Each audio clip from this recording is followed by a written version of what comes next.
너 남들 다 하는 임신했다고 유세 떨 생각은 애당초 하지도 마라. 난 우리 애들 임신했을 때도 김장 100포기씩 하고 이불 빨래도 다 직접 밟아 빨았어. 그러니까 내 귀에 너 임신했다고 우리 아들 부려먹을 생각 하지도 마, 알겠지? 정인 씨는 차분하게 대답했습니다. 어머니, 저 여태 임신했다고 뭐 바란 적 없는데요. 무슨 뜻에서 그렇게 말씀하시는지는 알겠지만 그렇게 말씀하시니 저도 기분은 나쁘네요. 어머님이 그렇게 사셨다고 해서 저도 똑같이 살아야 하는 건 아니잖아요. 시어머니는 어이없다는 듯이 반응했습니다. 어머어머, 얘 말하는 것 좀 봐. 그래서 뭐 기어코 내 아들을 부려먹겠다고?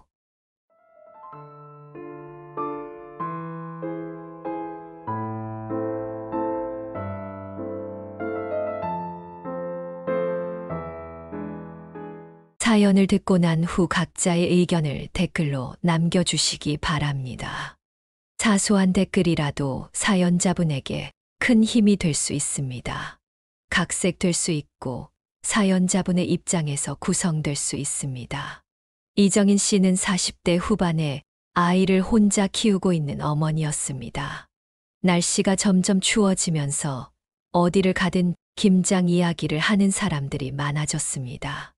이제는 더 이상 그녀와는 상관없는 일이었지만 김장철이 되면 유독 떠오르는 기억이 있어 사연을 적어보게 되었습니다. 이정인 씨는 결혼 생활 동안 단 한 번도 시어머니와 사이가 좋았던 적이 없었습니다. 시어머니는 도저히 좋아할 수 없는 사람이었고 그녀는 어쩌면 자신의 이혼이 이미 정해진 운명이 아니었나 싶은 생각까지 들었습니다. 이정인 씨는 어릴 때 사고로 부모님을 모두 잃었습니다. 그래서 거의 고아나 다름없었고 조부모님도 안 계셔서 작은 아빠와 작은 엄마가 그녀를 키워주었습니다. 말이 키워주는 거지 사실 그녀는 어쩔 수 없이 맡겨진 몸이었습니다. 이미 작은 아빠 집에는 그녀보다 어린 자매 딸이 있었기에 이정인 씨는 거의 그림자처럼 살았습니다. 작은 엄마도 그렇게 나쁜 사람은 아니었지만 살림이 넉넉하지 않아 당연히 객식구인 이정인 씨에게까지 신경을 쓸 수 없었습니다. 당시 12살이었던 이정인 씨는 그걸 서운하다고 생각하기보다는 어쩔 수 없는 당연한 일이라고 받아들였습니다. 그녀의 상황이 이러다 보니 공부를 포함해 뭐 하나 제대로 기회가 주어지지 않았습니다.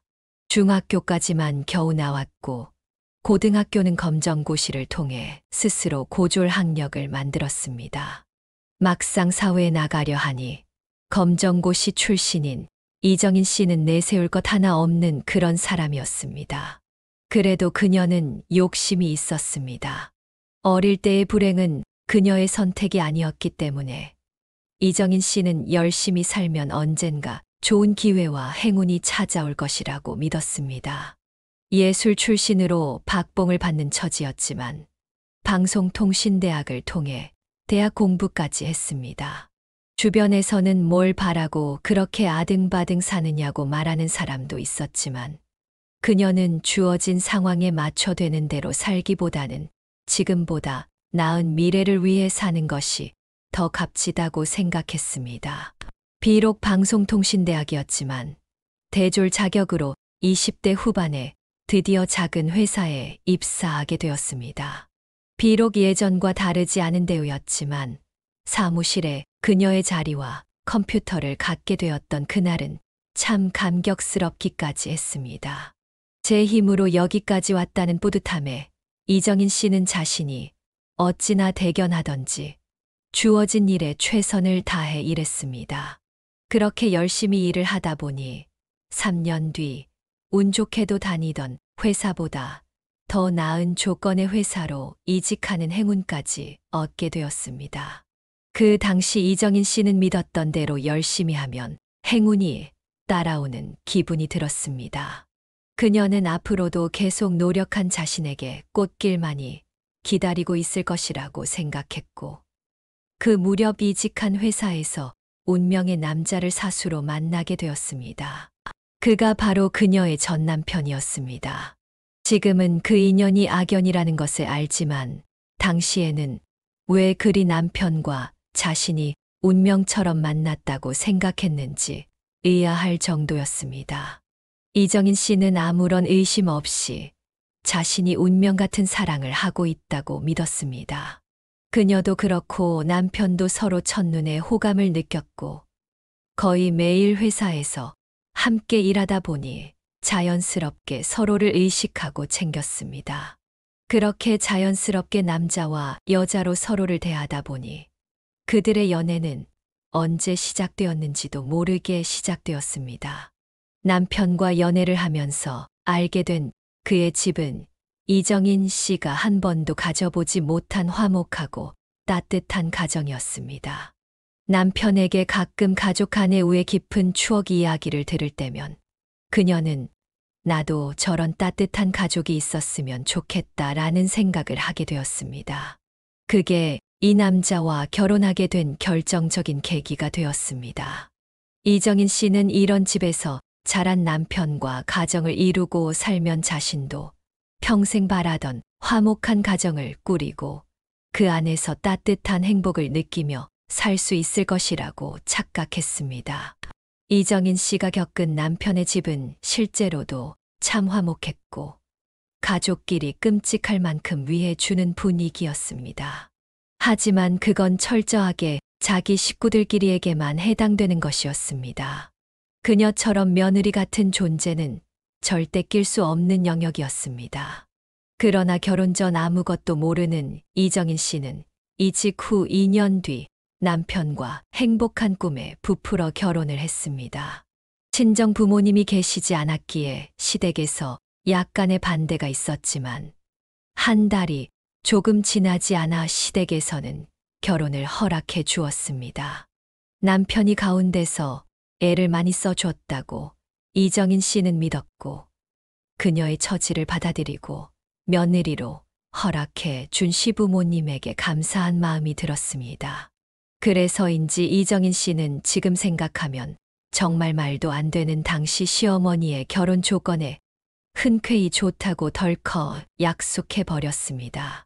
그 말도 안 되는 시어머니의 조건은 주말이나 연휴 같은 쉬는 날이면 시댁으로 넘어와서 가족과 함께 시간을 보내야 한다는 것이었습니다. 단순했던 이정인 씨는 화목한 가정이라 함께 시간을 보내고 싶어서 그런가 보다 생각했습니다. 그녀는 이제 식구들과 주말이면 함께 시간을 보내고 추억을 만들 수 있게 되었다고 생각했습니다. 정인 씨는 결혼을 앞두고 시어머니의 말도 안 되는 조건 때문에 혼자 속앓이를 해야 했습니다.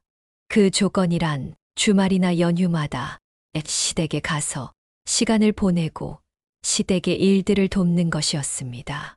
그녀는 결혼 후에야 알게 된 사실로 시댁이 그녀를 받아준 이유가 남편이 중간에서 애를 써서가 아니라 오히려 정인 씨에게 챙겨야 할 친정이 없다는 점, 즉 남편이 신경 쓸 처가가 없다는 이유 때문이었다는 것을 알게 되었습니다.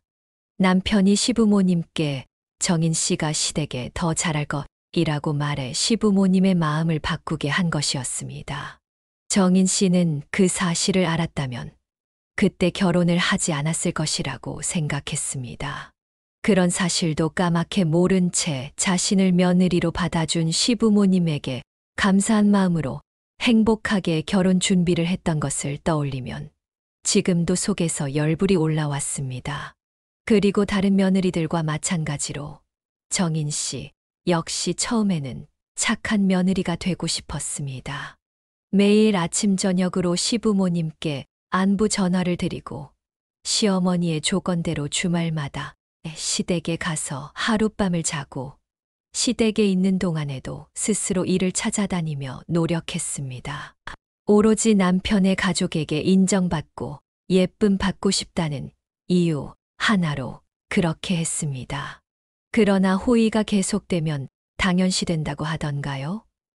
시어머니는 정인 씨가 와서 일하는 것을 당연하게 생각했습니다. 금요일이 다가오면 시어머니는 당연하게 그녀에게 전화를 걸어 말했습니다. 이번 주말 동안 먹을 장 봐와야 한다. 이번엔 소고기 좀 구워 먹자. 네 시아버지가 요즘 도통 입맛이 없으시단다. 이렇게 통보하듯 심부름을 시켰고 심부름에 대한 비용은 전혀 주지 않았습니다. 처음에는 자식된 돌이라고 생각해서 따로 계산하지 않았지만 주말마다 이런 식의 심부름이 계속되자 6개월이 지나고 나서야 정인 씨는 살림을 하는 입장에서 계산을 하지 않을 수 없었습니다. 주말을 시댁에서 보내고 집에 돌아오면 주중에 먹을 장을 다시 봐야 했습니다. 게다가 시어머니는 따로 먹을 것을 싸주지도 않아서 부담이 되기 시작했습니다. 하지만 먹는 것 가지고 돈 이야기를 꺼내는 것이 내키지 않아 정인 씨는 혼자서만 가슴앓이를 했습니다. 그러던 어느 날 정인 씨는 길에서 넘어져 왼쪽 발목에 골절상을 입게 되었습니다. 그 주말에는 시댁에 갈 수 없게 되었고 그녀는 시어머니에게 그 사실을 전했습니다. 그러나 시어머니의 반응은 정인 씨를 더욱 당황하게 만들었습니다. 너 발목이 그래서 이번 주는 못 오겠구나. 네, 죄송해요. 아니다, 일부러 다친 것도 아닌데. 어쩔 수 없이 그럼 이번 주말에 먹을 장은 찬주한테 시켜서 가져오라고 해라. 이번 주엔 모처럼 내 신우가 좋아하는 꽃게탕을 한번 끓여보려고 한다. 내가 이따가 필요한 목록을 보내줄 테니 넌 찬주한테 전달해서 우리 집으로 가져오라고 해. 그리고 다친 건 너니까 찬주는 집에서 저녁을 먹이고 느지막하게 보내마. 집에 마누라가 아파서 아무것도 못 해주는데 애가 얼마나 불편하겠니? 정인 씨는 시어머니의 말을 듣고도 믿을 수 없었습니다. 생판남이어도 저런 식으로 말할 수는 없었을 것입니다. 그때부터 정인 씨는 착한 며느리 노릇을 그만두기로 결심했습니다. 비록 6개월밖에 되지 않았지만 주말 동안 함께 한 시댁 식구들은 어쩐지 그녀를 가족으로 받아주는 것도 아닌 것 같았고 그저 필요할 때만 써먹으려는 것 같다는 느낌을 이미 받고 있었습니다. 그래서 좋은 명분이 생겼다고 여기며 놀란 마음을 진정하려고 했습니다. 하지만 남자들은 원래 결혼을 하면 달라진다는 말을 실감하게 되었습니다. 정인 씨가 시댁 식구들에게 태도를 바꾸자 가장 먼저 기분 나빠 한 사람은 남편이었습니다. 자기, 이제 발목도 나았고 이번 주부터는 다시 집에 가서 식구들이랑 있자. 아니, 난 이제 특별한 날이 아니면 당신 집에 가고 싶지 않은데. 자기 결혼 전에 우리 엄마랑 약속한 거 잊었어. 아니, 기억해. 그런데 이런 말까지는 안 하려고 했는데. 당신 집에 주말 동안 먹을 장을 보는 것도 그렇고 당신 식구들이 솔직히 나한테 함부로 하는 것도 이젠 못 참겠어. 가족이니까 편해서 그런 거지. 그리고 주말에 먹을 거 사들고 가면 우리 엄마가 좋아하잖아. 좋으시겠지. 돈 하나 안 들고 매번 드시고 싶은 거 드시는데. 뭔 또 말을 그렇게 하냐. 그깟장 보는 돈 얼마나 한다고. 매번 계산할 때 자기도 봐서 알잖아. 230만 원 훌쩍 하는 거. 그것도 한 달이면 100만 원은 넘는다고. 아무튼 난 이제 불편해서 싫어. 가고 싶으면 자기만 가서 있다가 와. 그리고 어머님이 장 봐 오라고 시키면 그것도 자기 용돈에서 알아서 해결해. 내 용돈으로 장을 보라고? 싫어. 나 쓸 것도 없는데. 그니까 우리 쓸 것도 없는데 매번 장을 보는 건 부담스럽다고. 주말이면 매번 특별하게 드시고 싶다 하시고 또 뭐가 떨어졌다. 무슨 광고를 봤는데 좋아 보인다. 이러시면서 더 사오게 만드시잖아. 그야 우리 엄마가 자기를 딸처럼 생각하니까 편하게 말한 거지. 딸, 호구 아니고 막말로 진짜 딸은 휴지 하나 사오기는 해. 자기 정말 정없이 계속 그렇게 말할 거야? 이러면 나도 기분 나쁘다. 원래 우리 결혼 내키지 않으셨는데 자기 받아주신 분들이잖아. 그럼 자기가 더 잘해야 하는 거 아니야? 다른 사람들 보니까 며느리가 먼저 알아서 다 하던데. 정인 씨는 이런 식으로 말하는 남편에게 결혼하고 처음으로 실망했습니다. 대화를 하면 할수록 그녀는 자신이 더 부족하다고 느꼈고 더 잘해야 한다고 남편이 압박하는 것 같았습니다. 그래서 신혼인데도 부부는 시댁에 가느니 마느니 돈 문제로 이러니 저러니 하며 싸웠습니다. 정인 씨가 돈도 쓰지 않고 가지도 않겠다고 하자 남편은 어쩔 수 없이 자신의 카드로 주말마다 시어머니의 심부름 목록을 사들고 시댁에 다녀왔습니다. 하지만 그 다음 달에 나온 카드 명세서를 보고 놀란 듯 남편이 말했습니다. 이번 달 카드 값이 왜 이래? 이게 정말 주말에 장 본 것 때문에 이렇다고. 내가 뭐라고 했어. 그래도 자기는 자기 집에 줄 것만 사잖아. 정인 씨는 남편에게 솔직하게 말했습니다. 나는 거기에 우리 먹을 것까지 더 사는데 이제 내가 왜 부담스럽다고 하는지 알겠지? 나도 기분 좋게 사드리고 싶지만 매주마다 그렇게 사드릴 순 없어. 게다가 고마워하지도 않으시잖아. 당연하게 생각하시지. 그 후 남편은 정인 씨가 뭐라고 하지 않아도 알아서 자기 집에 가는 횟수를 줄였습니다. 하지만 시어머니는 그들이 오지 않더라도 장은 봐서 매주 갖다 놓기를 바라셨습니다. 정인 씨는 경제적으로 부담이 돼서 어렵다고 말씀드렸는데 시어머니는 예상대로 크게 화를 내셨습니다. 너 정말 배은망덕하다. 내가 너 마음에 안 드는 거 그 조건 하나 걸고 받아줬는데 이제 결혼했다고 모른 척 하겠다는 거냐. 그것도 내가 많이 봐줘서 네가 오지 않더라도 장만 좀 봐서 갖다 달라고 하는 건데 뭐 그깟 돈 얼마나 한다고. 내가 무릎이 아파서 나갈 수가 없어서 그런 건데 네가 이렇게 정없이 구니까 내가 너한테 잘해주려고 해도 잘해줄 수가 없는 거야. 아무리 고아로 컸어도 그렇지 가족한테 쓰는 것까지 이렇게 이기적으로 계산을 해. 내 아들이 아깝고 불쌍하다. 시어머니는 정인 씨가 뭐라고 받아칠 새도 없이 전화를 끊으셨습니다. 정인 씨는 마음 같아서는 전화를 다시 걸어 말씀 함부로 하지 마시고 아드님에게 똑같이 말씀하시라고 말하고 싶었지만 거기까지 가면 아직 새댁인 자신이 너무 버릇없이 구는 것 같아 핸드폰을 내려놓았습니다. 좋게 해결된 건 아니었지만 그 일이 있고 나서 주말마다 찾아오던 스트레스에서 해방될 수 있었습니다. 그제야 정인 씨는 신혼다운 신혼생활을 할 수 있게 되었고 마음이 편해져서인지 기다리던 아이 소식이 부부에게 찾아왔습니다. 정인 씨는 내심 이제 손주도 생겼으니 시어머니도 예전처럼 나를 함부로 대하지 않으실 것이라는 기대를 했고 이제는 나도 진짜 가족 같은 기분을 느낄 수 있을 것이라는 착각을 했습니다. 하지만 시어머니의 반응은 냉담했습니다. 너 남들 다 하는 임신했다고 유세 떨 생각은 애당초 하지도 마라. 난 우리 애들 임신했을 때도 김장 100포기씩 하고 이불 빨래도 다 직접 밟아 빨았어. 그러니까 내 귀에 너 임신했다고 우리 아들 부려먹을 생각 하지도 마, 알겠지? 정인 씨는 차분하게 대답했습니다. 어머니, 저 여태 임신했다고 뭐 바란 적 없는데요. 무슨 뜻에서 그렇게 말씀하시는지는 알겠지만 그렇게 말씀하시니 저도 기분은 나쁘네요.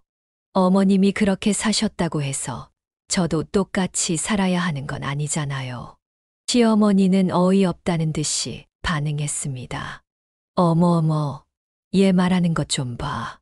그래서 뭐 기어코 내 아들을 부려먹겠다고? 정인 씨는 가만히 있지 않았습니다. 네, 어머님이 그렇게 말씀하시니 저 일부러라도 그러고 싶네요. 시어머니는 화를 참지 못하고 소리쳤습니다. 얘 좀 봐. 여태 마음에 안 들어도 참고 있었더니 심히 무서운 줄 모르네. 너 정말 그러기만 해봐. 그리고 6개월 뒤에 내 환갑인 거 알고는 있지. 환갑은 평생에 한 번인데. 나도 가족끼리 해외여행도 가고 비싼 명품도 받고 그러고 싶으니까 네가 미리 예약할 거 있으면 서두르고 알아서 준비 좀 해봐. 정인 씨는 냉정하게 대답했습니다. 어머님, 아직 6개월이나 남았는데요. 그리고 아가씨는요? 왜 그걸 저희가 다 준비해야 해요? 시어머니는 분노를 터뜨렸습니다. 야, 너 며느리가 며느리 노릇도 안 하겠다는 거야? 세상에 이런 막돼 먹은 며느리가 어디 있어? 너 이러려고 내가 반대해도 그렇게 살살거리며 결혼하겠다고 했냐? 아무튼 내가 너 지켜볼 테니까. 그런 줄 알아. 그렇게 시어머니는 한껏 열이 받아 신경질을 매며 전화를 끊었습니다. 정인 씨는 그저 좋게 환갑 얘기만 하셨다면 좋게 받아들일 수 있었을지도 모릅니다. 그러나 그녀에게 임신했다고 유세 떨 생각하지 말라는 말을 들으니 정말 오만정이 다 떨어졌습니다. 게다가 6개월 뒤면 그녀의 출산일 근처라 그때가 되면 출산일과 겹칠 수도 있을 텐데 말이죠. 시어머니의 배려 없는 말에 쉽게 화가 가라앉지 않았습니다. 그 모습을 본 남편은 다독이듯 말했습니다. 내가 알아서 할 테니 신경 쓰지 마. 그때까지 정인 씨는 남편이 자신을 생각해서 그런 말을 했다고 믿었습니다. 하지만 막상 6개월이 지나 시어머니의 환갑이 임박해 오자 남편은 시어머니가 가고 싶다는 데만 여행을 준비하면서도 정인 씨의 티켓은 끊지 않았습니다. 남편이 아무렇지 않게 말했습니다. 자기는 애가 나올지도 모르니까 집에 있어. 내가 우리 엄마랑 우리 식구 데리고 갔다 올게. 주변에서 며느리가 여행 따라가는 건 여행도 아니라고 하더라. 그래서 내가 자기 생각해서 뺐으니까 자기는 집에서 편하게 쉬어. 그리고 엄마가 갖고 싶다는 명품 가방은 공항 면세점에서 우리 카드로 살 테니까. 그런 줄 알아. 정인 씨는 그 말에 분노를 참지 못했습니다. 뭐라고? 나 예정일도 얼마 안 남았는데 당신 식구들끼리 그것도 우리 돈으로 여행을 가겠다고. 당신 미친 거야. 남편은 답했습니다. 왜 또 그래? 난 당신 생각해서 그런 건데. 정인 씨는 더 이상 참을 수 없었습니다. 생각 좋아하네. 제대로 정신이 박힌 사람이 이런 생각을 하니. 그리고 부모님 생일인데 왜 우리가 경비랑 명품 가방 값을 다 내? 아가씨는? 걔가 돈이 어딨냐? 가만 보면 진짜 우리 식구한테 인색해. 그리고 자기 예정일은 말 그대로 예정일이잖아. 우리 엄마 환갑은 평생에 한 번뿐이고 아무 일 없을 거니까 설레발 좀 치지 마. 정인 씨는 차가운 눈빛으로 말했습니다. 지금 말 다 했어. 우리 아이가 태어나는 순간도 평생에 한 번이야. 어떻게 애 아빠가 그렇게 말을 경솔하게 해? 나는 절대 받아들일 수 없으니까 우리 아이인지 어머님인지 선택해. 정인 씨는 유치하다는 건 알았지만 남편의 배려 없는 말과 행동에 더 이상 참고 넘길 수 없었습니다. 그래서 남편에게 한바탕 쏟아냈습니다. 하지만 남편은 그녀의 말에도 불구하고 어머니의 환갑이 더 중요하다며 새벽에 몰래 공항으로 떠나버렸습니다. 남편은 4박 5일 일정으로 여행을 떠났고 정인 씨는 남편이 돌아오면 출산을 앞둔 아내를 혼자 두고 자기 식구들과 여행을 간 이유를 따지려고 마음을 다잡고 있었습니다. 그러나 남편이 떠난 이틀 뒤 정인 씨는 잠을 자던 중 배가 살살 아파왔습니다. 가진 통이길 바랐지만 이슬이 비치면서 양수가 터져 그녀는 너무 놀라서 스스로 구급차를 불러 병원으로 향했습니다. 예정일보다 딱 일주일 앞둔 날이었습니다. 그렇게 정인 씨는 새벽에 남편도 없이 딸아이를 출산하게 되었습니다. 출산의 고통과 남편에 대한 서러움에 펑펑 울면서 아이를 낳았던 기억이 지금도 머릿속에 생생히 남아 있습니다. 뒤늦게 여행을 마치고 산부인과로 온 남편은 미안해하면서도 어딘가 민망한 듯 말했습니다. 애가 성질도 급하다. 예정일을 일주일이나 앞두고 뭐가 급하다고 아빠도 없는데 나왔대. 벌써부터 이렇게 말을 안 들으니 걱정이다. 시어머니는 더욱 무례한 말을 내뱉었습니다. 아휴, 알고는 있었지만 이왕 나올 거 고추라도 달고 나오지. 은근 바라고 있었는데 이렇게 할미 마음도 몰라주네. 시어머니는 끝내 정인 씨에게 미안하다거나 수고했다는 말 한마디도 하지 않았습니다. 그때부터였던 것 같습니다. 정인 씨 마음속에 이혼이라는 두 글자가 자리 잡기 시작한 것이 정인 씨뿐만 아니라 태어난 아이조차 이들에겐 자기 식구가 아니었습니다. 자기들은 여행 가서 뭐가 그리 즐거웠는지 출산 때문에 아픈 정인 씨를 신경도 쓰지 않고 찍은 사진과 기념품을 꺼내 시시덕거리며 웃을 때 정인 씨는 분노를 참지 못했습니다. 그녀는 웃는 얼굴로 비아냥거렸습니다. 여행 다녀와서 피곤하실 텐데 그만 가보세요. 어차피 여기 있다고 뭐 하실 일도 없으시잖아요. 정인 씨가 시어머니의 말에 어이없다는 듯 대꾸하자 시어머니는 정인 씨의 태도에 불쾌함을 숨기지 않았습니다. 어머, 제 삐쳐서 말하는 태도 좀 봐. 그래, 그럼 우린 갈란다. 여보, 일어나요. 그래도 애 얼굴은 보고 가야 하지 않겠어. 명색의 우리 손주인데. 그러자 시어머니가 말했습니다. 에이, 보긴 뭘 봐. 살면서 손녀딸 얼굴 실컷 볼 텐데. 그럼 당신은 애 얼굴 보고 오던가요? 난 피곤하고 제 꼴 보기 싫어서 갈래요. 찬주, 넌 여기 있을 거야? 어차피 너도 여기서 할 일 없을 텐데. 집에 가서 밥이나 먹고 쉬자. 엄마, 그래도 나는 여기 있을래. 산부인과 직원들이 얼마나 많아. 밥도 알아서 주고. 시어머니는 한숨을 쉬며 말했습니다. 아휴, 나 때는 이런 병원에서 애 낳는 건 꿈도 못 꿨는데. 넌 좋겠다. 내 아들 돈으로 이런 호사를 누리고. 너 내일 조리원인가 뭔가도 간다며. 요즘 애들은 애 하나 낳으면 기둥 뿌리를 뽑으려고 그러나. 아우, 아까워. 정인 씨는 참을 수 없었습니다.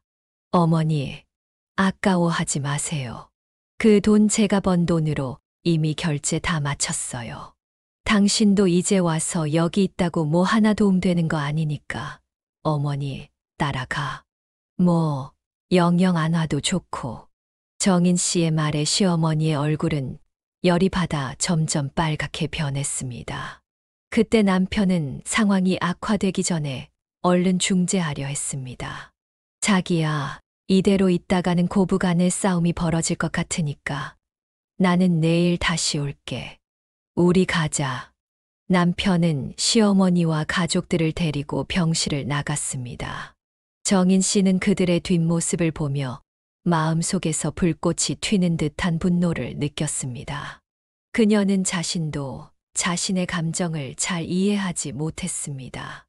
만약 남편이 자신을 남겠다고 말했다 하더라도 그것이 달갑지 않았을 것이고 이렇게 사라지는 것도 마음에 들지 않았으니 그날 밤 정인 씨는 한숨도 제대로 자지 못했습니다. 보통 임신 중 서운했던 일은 평생 간다고들 하지만 정인 씨는 그 일을 계기로 남편과 시댁에 완전히 마음을 닫게 되었습니다. 이제는 할 도리 외에는 욕을 먹더라도 하지 말자고 다짐했습니다. 때마침 아이 때문에 회사를 그만둔 정인 씨에게 시어머니는 걸핏하면 어디가 아프니 병원에 가자고 하거나 집에 와서 일 좀 하라며 불러댔습니다. 정인 씨는 아이를 핑계로 번번이 거절했습니다. 예상을 했듯이 남편은 어머니에게 무슨 소리를 들었는지 정인 씨에게 불만을 드러냈습니다. 자기 요즘 집에서 놀면서 우리 엄마가 불러도 꼼짝도 안 한다며. 어떻게 며느리라는 사람이 그러냐? 정인 씨는 분노를 참지 못하고 답했습니다. 집에서 논다고 애 보는 게 얼마나 힘든데. 오죽하면 내가 회사를 그만뒀겠어. 막말로 다른 집은 시어머니가 애 봐주셔서 며느리들이 회사 잘만 다니는데 나야말로 경력 단절에 독박 육아로 몸도 마음도 힘들어. 그래, 말을 말자. 애당초 친정 없는 자기 환경 탓을 해야지. 남편은 차갑게 대꾸했습니다. 자기는 생각부터가 틀려먹었어. 정인 씨는 더 이상 참을 수 없었습니다. 뭐라고? 내가 참고 또 참았는데. 당시에야말로 배불러서 출산 일주일 앞둔 와이프 두고 해외여행을 가고 싶냐? 게다가 어머니 명품 가방값 내느라 얼마나 힘들었는 줄 알아? 당신은 기분만 내고 왔지. 뒷수습은 하나도 안 했잖아. 내가 뭐 당신 집 좋으라고, 희생하라고 결혼했어. 남편은 냉소적으로 대답했습니다. 그게 언제적 얘긴데. 그리고 우리 결혼 당신도 원해서 한 거야. 누가 들으면 나랑 우리 식구들이 제발 결혼하자고 애원한 줄 알겠다. 그리고 당신이 잘해봐라. 나도 그렇고 우리 식구들이 자기한테 얼마나 잘하겠냐? 이게 다 자업자득이야. 남편의 말에 정인 씨는 말문이 막혔습니다. 그 순간 그녀는 그 말을 반드시 되갚아주겠다고 다짐하며 거의 혼자서 아이를 키워냈습니다. 그 사이 남편과 시댁에서는 정인 씨를 은혜도 모르는 막되먹은 사람으로 여기며 더 이상 부르지도 않고 뭘 바라지도 않았습니다. 정인 씨는 오히려 그것이 잘된 일이라고 생각하며 살았습니다. 그렇게 10년이 지났고 여전히 시댁에서는 정인 씨를 쥐밖에 모르는 괘씸한 며느리로 여겼으며 뒷말은 물론이고 명절이면 앞에서도 대놓고 뭐라고 했습니다. 정인 씨와 남편은 크게 부딪히지는 않았지만 물과 기름처럼 섞이지 못한 채 무늬만 부부로 지내고 있었습니다.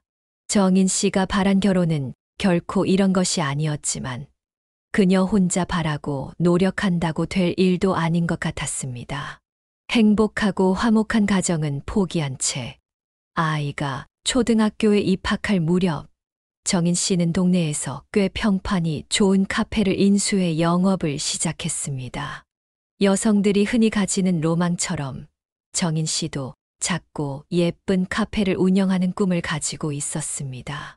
퇴직금과 나라에서 나오는 육아지원금을 쓰지 않고 펀드와 주식으로 조금씩 돈을 불려나가 대출을 조금 받아 보태서 현재의 카페를 인수하게 되었습니다. 이미 단골 손님도 많고 동네 엄마들이 아이들을 어린이집과 학교에 보내고 종종 모이는 장소가 되어 장사는 그럭저럭 잘 되고 있었습니다. 예전 회사에 다니며 벌던 수입보다 확실히 많이 벌고 있었습니다. 정인 씨는 이혼이라는 두 글자를 가슴에 품고 살았지만 크게 부딪히는 일이 없으니 그저 그렇게 살아왔습니다. 하지만 문제의 사건이 터지고 말았습니다. 10년 전 자신의 환갑을 맞아 그런 일을 만든 시어머니였기에 이번에도 당신의 한 번뿐인 칠순을 그냥 넘길 수 없다고 생각한 것 같았습니다. 게다가 이제 정인 씨가 돈도 제법 버는 것 같으니 은근슬쩍 자신의 칠순 생일을 언급하며 기대를 내비쳤습니다. 시어머니는 아주 교묘하게 말했습니다. 요즘 장사는 잘 되냐? 코딱지만한 가게라 돈이나 안 까먹으면 다행이다 생각했는데 역시 물장사가 돈이 된다고 하더라. 너 제법 번다며. 그리고 올해는 나도 예전이랑 달라서 어디 가자고 해도 못 갈 것 같고 또 김장도 해야 하니 너 그냥 겸사겸사 김장이나 돕고 집에서 고기나 구우면서 조촐하게 보내자.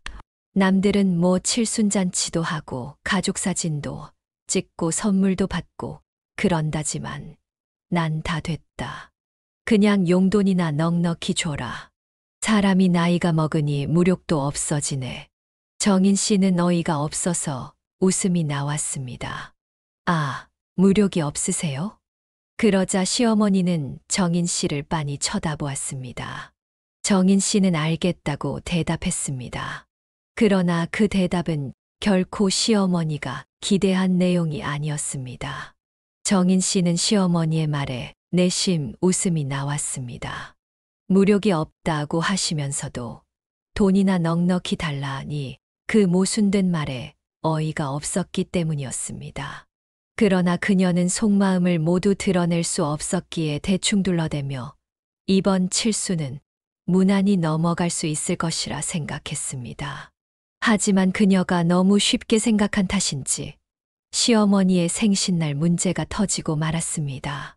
그날 정인 씨는 카페 문을 닫고 하루 종일 시댁에서 김장을 도우며 거의 혼자 모든 일을 도맡아 했습니다. 아무리 미운 시어머니라도 부모님 칠순이었기에 최선을 다하려 했습니다.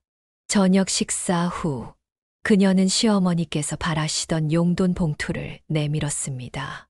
그러나 봉투에서 액수를 확인한 시어머니의 얼굴은 점점 시뻘개지더니 결국 씩씩거리며 정인 씨에게 돈 봉투를 던졌습니다.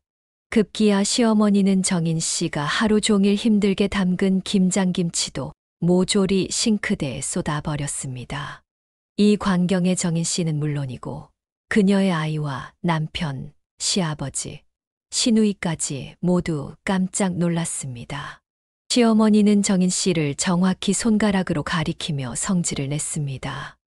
야, 내가 지난번처럼 해외여행을 가자고 한 것도 아니고 비싼 명품을 사달라고 한 것도 아닌데 너 꼴랑 봉투에 500만 원 들고 왔니? 너도 참 염치가 없다. 너 지금 나 무시하는 거야? 적어도 큰 거 한 장은 넣어왔어야지.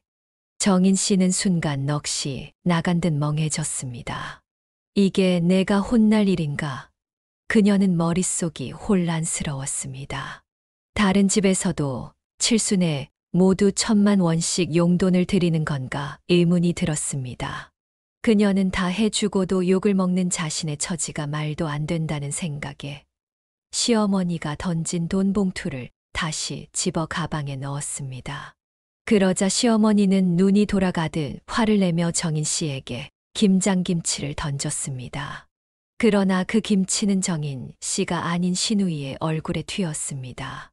시누이는 화를 내며 소리쳤습니다. 아이씨, 이게 뭐야? 새언니는 왜 돈을 그것밖에 안 줘서 이 난리를 만들어요? 지난번 환갑에도 돈 500은 넘게 썼겠네. 정인 씨는 냉정하게 대답했습니다. 아가씨 말 잘했네요. 그러는 아가씨는 어머니 환갑 때, 그리고 지금 칠순 선물 뭘로 했어요? 꼴랑 케이크 하나 사와 놓고 그게 저한테 할 소리예요. 시누이는 변명하듯 말했습니다. 그야, 저는 월급이 얼마 안 되니까요. 언니네는 오빠도 벌고 언니도 벌잖아요. 그리고 원래 장남이면 당연히 그렇게 하는 거 아니에요. 정인 씨는 냉소적으로 대꾸했습니다. 그래요. 그렇게 말하는 거 보니까 아가씨는 당연히 시집 가면 시어머니에게 돈 1,000만 원씩 용돈으로 드리겠네요. 그렇죠. 시누이는 당황하며 대답했습니다. 그야, 전 장남이랑 결혼 절대 안 하죠. 장남인 우리 오빠랑 결혼한 건 언닌데 이제 와서 뭘 탓해요? 시어머니는 이 상황을 듣고 더 크게 소리쳤습니다. 시끄러워. 아유, 내 팔자야. 인생에서 한 번뿐인 칠순을 이렇게 보내다니. 내가 정말 창피해서 살 수가 없네. 아무리 지가 부모가 없어도 그렇지. 어떻게 나한테 돈 500만 원 주고 먹고 떨어지라고 할 수가 있어. 못돼 처먹은 년. 정인 씨는 주방 바닥에서 곡소리를 내며 우는 시어머니를 보며 남편의 얼굴을 쳐다봤습니다. 그 순간 남편과 그녀의 눈이 마주쳤고 남편은 인상을 바꾸기며 그녀를 바라봤습니다. 남편 역시 자기 동생처럼 정인 씨가 돈을 적게 줘서 이 사단을 만들었다고 생각하는 것이 분명했습니다. 정인 씨는 그때가 되었다고 생각했습니다. 그녀는 조용히 가방에서 오래전부터 들고 다녔던 봉투를 꺼내 폭풍우열하는 시어머니 앞에 내려놓았습니다. 시어머니는 우는 것을 멈추고 봉투를 열었고 다른 가족들은 진작에 그러지 하는 얼굴로 낄낄거리며 앉아 있었습니다. 그러나 정인 씨가 건넨 봉투 안에 들어있던 것은 이혼 서류였습니다.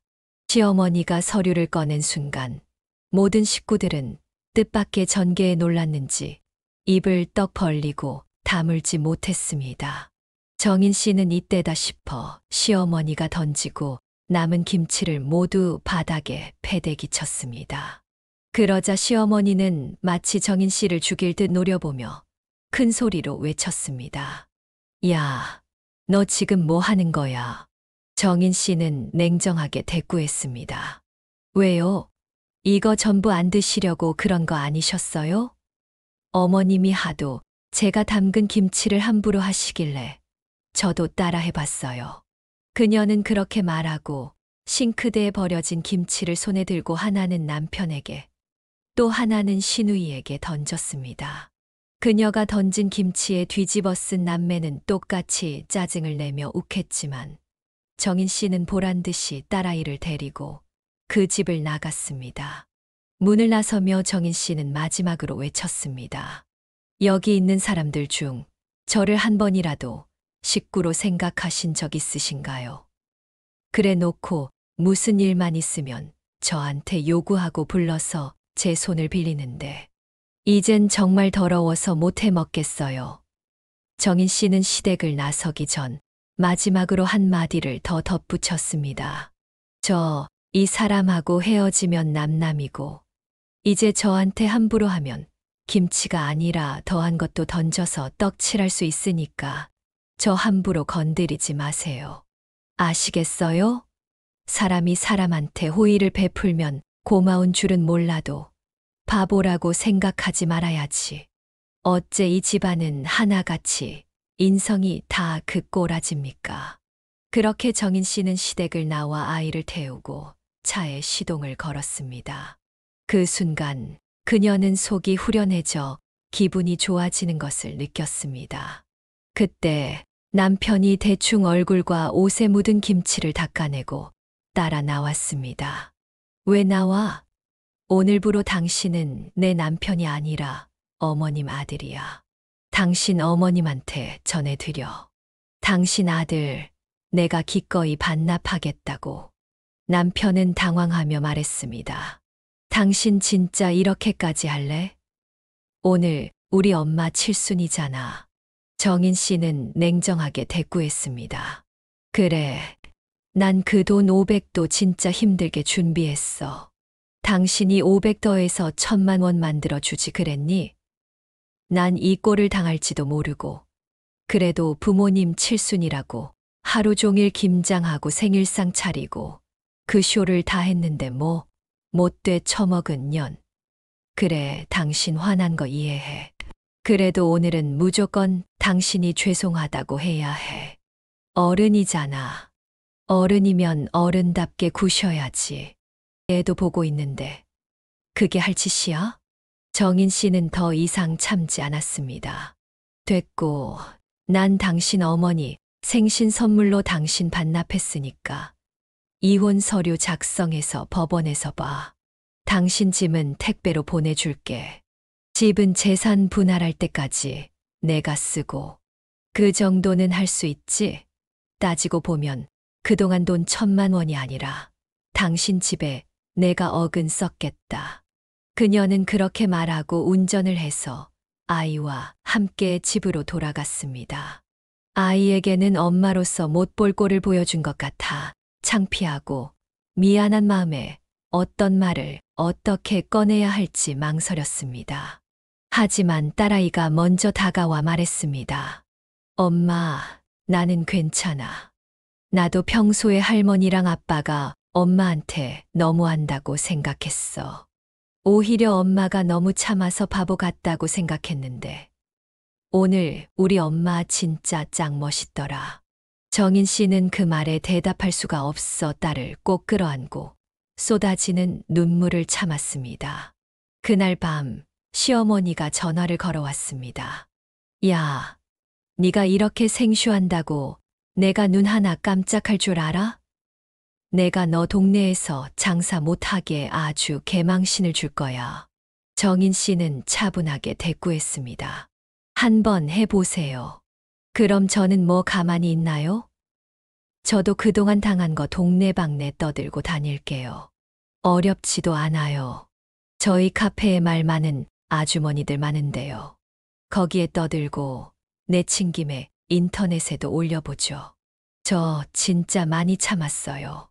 부모 없다고 함부로 하고 걸핏하면 저한테 뭐라도 뜯어갈 생각만 하셨던 건 어머님이잖아요.